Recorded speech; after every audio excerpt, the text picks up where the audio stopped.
Chatty Chappies are the recent friends Andy and Brian who are discovering similar interests, and just like chatting about all kinds of things from music to vehicles, spirituality to writing, but seldom football. If you want to be added to their future communications, there will be a notice at the end of this broadcast. Chatty Chappies.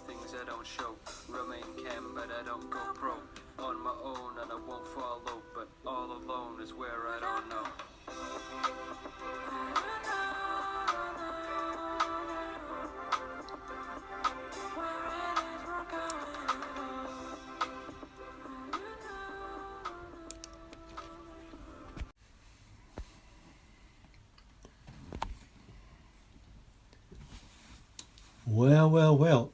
It doesn't seem long, but if life is fast and furious... It's been 5 weeks. Has it? Well, our listeners might not be aware of this, but I've been in hospital. In fact, I don't remember recording the last episode. You don't? No. Well, no. Can I remind you what we talked about? Yes, indeed. And it's good that you are up and well again. Yeah. We talked about a few things, but we talked about the tourist trails in Scotland. Yes. And that was on the back of the NC 500, yeah? And just before we ran out of time, you started to talk about the Wolf of Badenoch. The Wolf of Badenoch, or Badenoch, whichever Badenoch, way you want right. to pronounce it. So I know nothing. You tell me about him. Well, we touched on him. He was 13-something to 14-something. Alexander Stewart. He was one of the sons of Robert II of Scotland, and he was created Earl of Buchan. And Buchan is... That area of... like Banff way? That's Buchan, aye. Right. Aye. So the small old county between Aberdeen and Inverness? Yes. Okay. Aye. Buchan is that, And he had a gripe against the Catholic Church. Oh. Which, this is about, I don't know what it was he had against them, but he went round, he destroyed, it might have been something to do with marriage, but he is responsible for the destruction of Elgin, the borough of Elgin, and in particular Elgin Cathedral. Oh, right. So he went on a big party. Yeah, so what you see when you go to Elgin, you go to the Cooper Park and you see the ruins of Elgin Cathedral. That's how Alexander, Earl of Buchan, left it in 13 whatever. Right. So it has been a ruin far longer than it was ever a working cathedral. Wow. I think I said it was romantically known as the Lantern of the North in its day. And I think Pluscarden Abbey, which we've touched on a couple of times, yes, also fell foul of his rampage. So was it something like Henry VIII where he wanted the wife's marriage nullified? I would have to look that up and see, Oh, unless right. you've, I would have to look up and see what was the basis of his gripe. It's probably something like that. Didn't get his own way. Yeah. There was a wife, Euphemia, who came from Rossshire somewhere. Not sure whether she was Black Isle or whether she was Greater Rossshire. But that's how the destruction of the cathedral at Elgin and other Christian buildings came about. So a fiery character. Oh yes, right. He's apparently buried down at Dunkeld. Oh right, down there. You know, he managed, even though he had this gripe against the church, he managed to get a Christian burial. Yeah. And he must have had a fair bit of land then if he was taking over all there these... would have been Yeah. the whole of, well, Earl of Buchan, I would imagine in those days it went with the whole of the... A bigger area than the old county. Aye, yeah. aye. Yeah. You know. Well, so that's the wolf then. Oh, Mhm. okay. Aye. Now, the other thing we were talking about the last time was we started to talk about the acoustics in cathedrals Oh, yes.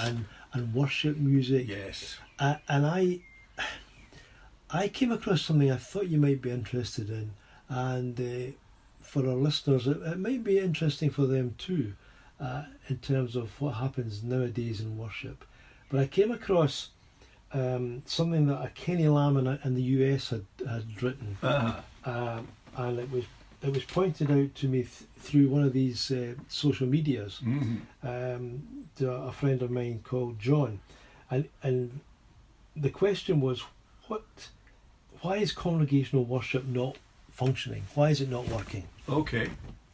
So I thought I could read off these various items and we could make a few comments or agree or disagree. Yes. Aye. So, why is congregational worship not working? So, number one, don't know the songs. Very valid. Yeah. Very valid point, Yeah. I would say. Yeah. That a lot of what's being sung as congregational songs in some churches now were never meant to be congregational songs. They are performance pieces. Right, yeah. Yeah. I suppose there's something about knowing the words, whether it's we have to read them from a screen or a book, but knowing the words, but knowing the melody, and that's helpful for memory, isn't it? So, number one then, don't know the songs. Number two, songs not suitable for the gathering. Now that's an interesting one, because with contemporary music, we tend to have a modern approach and a modern style, but perhaps the congregation are more elderly and not familiar. Yeah, I would agree with that. That I think a lot of congregations still have a good number of people who would hanker after the mission praise, church hymnary, redemption songs, Moody, Sankey, Sankey, Psalms as well, Psalms, of course. And the list is endless. Yeah. But there's still a hunger, and I think I've said to you before that if you take from the writing of the Psalms, Yes. the psalmists through to the modern day, you're talking about 2,500 years, 3,000 years of worship that are we just going to chuck out because it's not printed with it? It wasn't written within the last 2 decades. Yeah, and I suppose the words are mature, they've been thought through, they've stood the time passing. Yes, aye. And the melodies. Now, I'm not against contemporary music. Not you at all. know I'm Likewise. playing contemporary music Yeah. in all different formats. But I think the point is that, who is the congregation? Who is the audience? Yeah. Who are the people taking part? And then thinking about what is the suitable song, psalm, musical content for that person or group of people. Yeah. Yes. And that is a fine line that the music worship leaders need to look at. Mm-hmm. Yeah. Yeah. So another thing, Andrew, is in terms of why it's not working, perhaps the wrong key for the gathering. Well, you're the musician. I am no musician in any way, shape or form, so you can explain that one to me. Well, some of the contemporary songs have been written by men and their voice range is lower, obviously. And then there's quite a nice trick where, and I say trick, but there's a musical way where they perhaps sing in a lower range and then they go up, singing the same melody but it's slightly higher, and that enhances the music. So if if it's a congregation singing it and they don't have the same range, then you can have a difficulty where it's the high bit's too high and the low bit's maybe too low. So getting the key is crucial. Now, for instance, if you've got a soprano leading worship, then it might be difficult for the men to sing.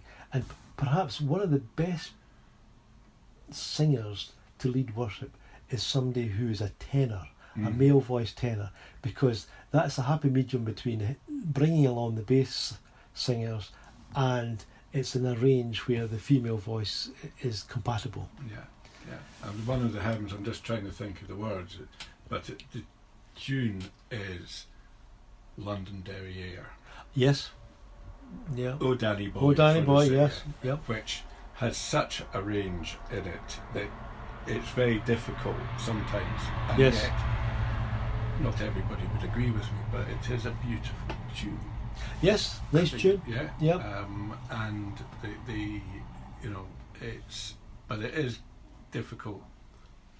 So there we go then. So we concerned, or they're concerned about the key being right for the gathering, not necessarily the singer.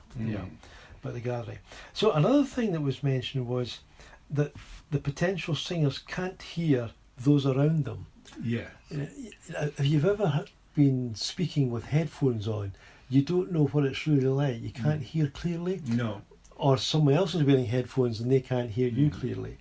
Now, if you're standing maybe far apart from somebody else, you're not getting the buffer with their voice to keep us in tune, etc. So there's maybe and I think again with that it comes down to not knowing the words and not knowing the tune, so that again if it's a newer song and the congregation don't really know where it's going. Yes. Are we going up or down, or is it, is there now a bridge, a musical bridge? Yes. Are we just going into the next word because, it's when do I? And then of course the confidence goes, and then people are perhaps reluctant to sing. Yeah. And that leads us to another thing where worship leaders should really be teaching the melody or what they want the congregation to sing several times.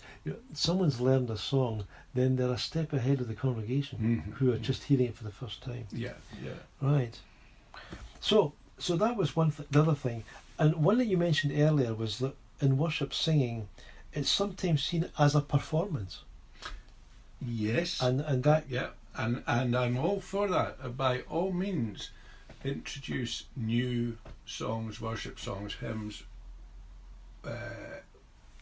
to us, but do them as a performance. Sing it while the collection's being gathered, or while the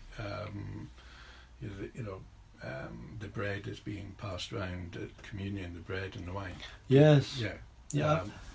I've heard some churches where perhaps the musicians would play the new song at the beginning of the service, and it's getting into the mind and the memory. So Andrew, here's another one. The congregation might feel that they're not expected to sing. Again, you see, well, that one... Similar angle. It's not that we're not expected. If you know it's going to be a performance, and, we're not... then you're being asked to sit and listen to this new song. So the last three that we've just talked about is all about confidence. Is the confidence coming from within because people are comfortable with what's happening? Is there confidence coming from the front, the leader, the group, so that the congregation know what's expected or what they're going to do? So we're nearly there. The next one I've got is leaders of worship ad-lib too much. Now that could be similar again. The congregation are thinking, well, where are they going now? How many choruses are you going to sing? Yes. Is this a verse now, or is it a bridge now? I think some of that comes down to the people who are putting up the words on the screens. Okay. You don't, you can put in, musical intro. Then the words come up. Yep. Then it also help if sometimes there was the punctuation marks as well. But they, instruct the congregation through the screen what's coming. Okay, yeah. And you can still be flexible enough to say, right, we're not going to sing the second chorus. We used to do it with hymns all the time. Yes. We'll sing hymn 324 and we'll sing verses 1, 3 and 5. Yeah, and there's still room there for developing it if people feel that they want to do a bit more or a bit less. Yeah. Okay, I've got two more left. And one is the songbook being used, or maybe it's just a group of songs, that maybe it's too fluid, or there's list issues in terms of... Long past using a songbook or a hymn book. Yes. They are as old-fashioned now as gramophone records. Yeah. Yeah. And if people want to use new songs, it's probably not in one of these previous books. Yeah. So, but the collection of songs themselves can sometimes be an issue. Yeah. In fact, that they're maybe too fluid. Yeah.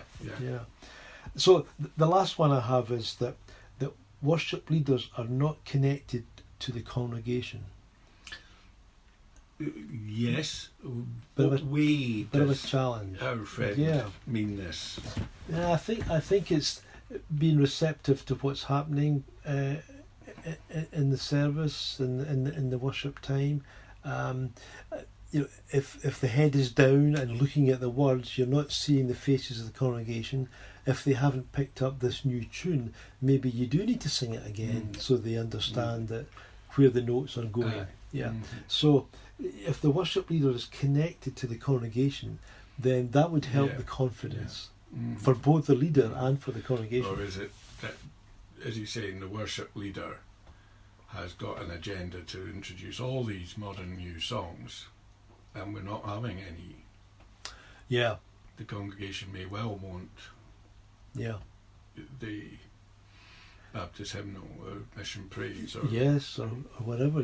Sorry, we're not having it. You're going to have the songs that I'm telling you you're going to have. And the Okay. worship leader, and he'll do what I'm saying. Yeah, right. But it's certainly not a good idea to have two new songs at one gathering. It's just too much. Yeah. Because people do need a bit of familiarity. Yes, yeah. Wow, we're tanked on this time. Whoa. We sure have. Oh, we have. We sure have. We're hitting... coming up to 18 minutes. Listen, I'd love to hear about your thoughts about the castle up at Argyll. Carbisdale. Yeah. Oh, yeah. We'll go for that next programme. Yes. Okay. Listen, I have to run. Okay, right. See you again. Bye.